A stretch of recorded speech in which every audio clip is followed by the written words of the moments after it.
Mythbusters. We always try every week now just to kind of challenge some of the misconceptions of the cruise world. And the one that we're going to tackle this week, will I find the cruise ship cabins too small? We do get asked this quite a lot, you know, Keith. Yeah, and I think really it comes from people who obviously haven't been on board and had a look round the modern size of a cruise ship cabin.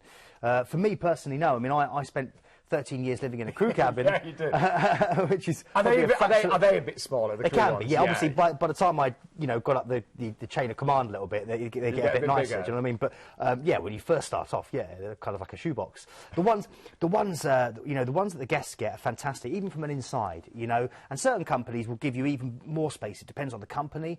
You can always, when you ring up, you can ask us, and we can give you advice on that.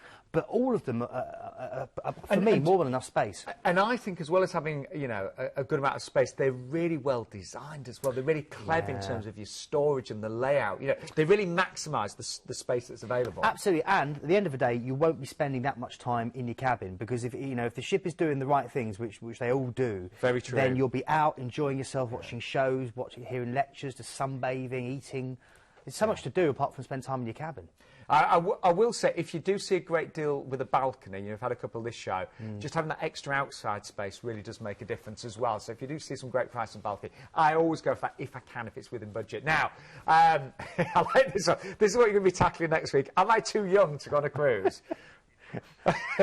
Yeah, but people say that to me. They'll say, you know. I know, but there is this misconception, particularly in the UK. Over in the States, there isn't that misconception. You know, there isn't. But in the UK, there is. That it's for older people, more mature people, and that's just totally not the case. But we'll tackle that in more detail next week. One of those things.